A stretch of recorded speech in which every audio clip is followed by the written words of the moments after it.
let's face it, no, there has been a lot of connivance. Congress, DPWH, even the agencies that were supposed to monitor the fund movements, no.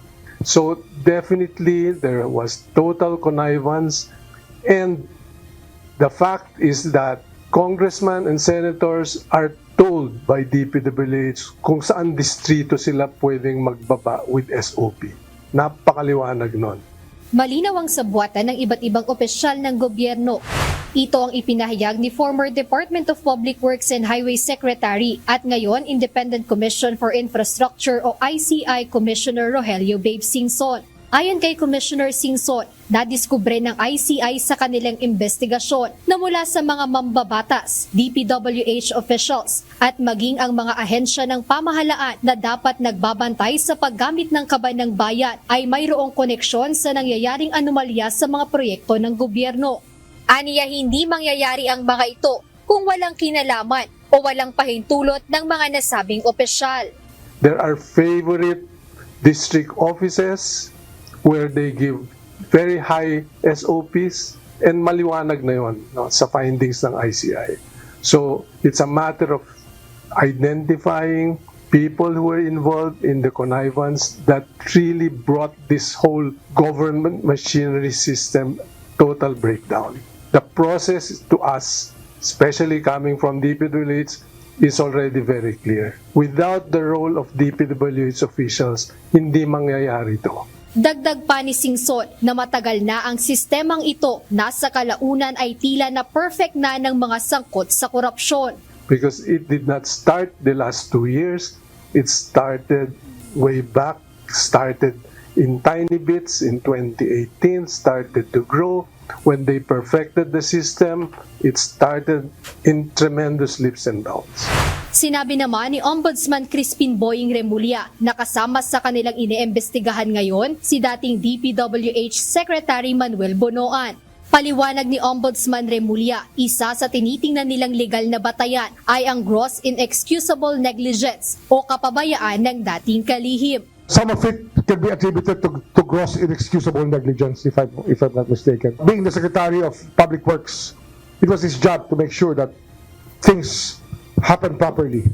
I think that's one of the recommendations is really to charge them with gross inexcusable negligence. Ganito rin ang basihan ng kanilang pag-iimbestiga kay dating House Speaker Martin Romualdez. Ayon kay Ombudsman Remulla, may pananagutan si Romualdez sa nangyaring anomalya dahil siya ang leader ng Kamara noong panahong iyon.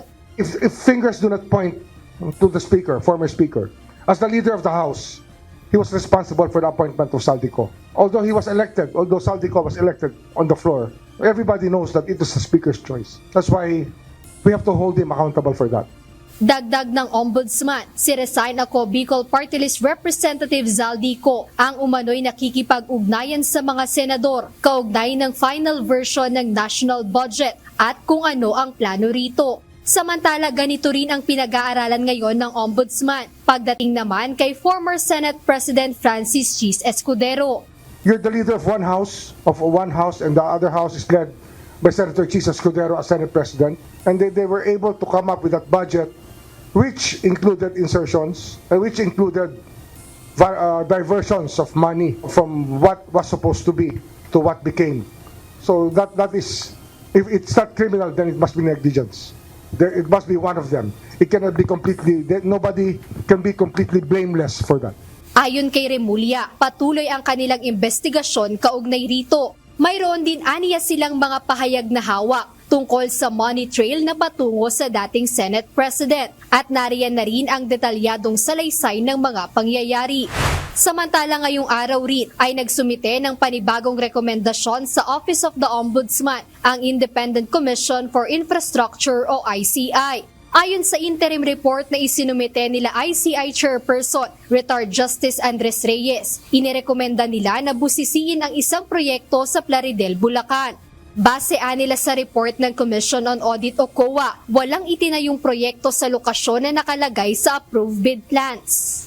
The results of the COA technical inspection, together with the available records, clearly established that the project was never constructed at the designated location in the approved BIT plans, thus not implemented despite the unwarranted release and full payment of the contract cost by the DPWH to Top-Notch. Inirekomenda ng komisyon na makasuhan ng administrative at criminal cases sila dating DPWH Secretary Manuel Bonoan, former Undersecretary Roberto Bernardo at former USEC Maria Catalina Cabral.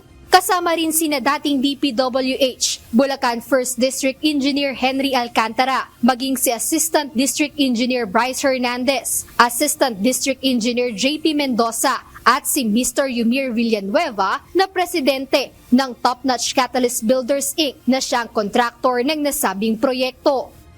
Ayon kay Ombudsman Remulla, inaasahan nilang sa susunod na linggo ay makapagsampa na sila ng mga kaukulang kaso sa mga nasabing personalidad sa Sandigan Bayan. Jed Neresina, UNTV News and Rescue. Diyos ang aming sandigan, serbisyo publiko ang aming pinahahalagahan.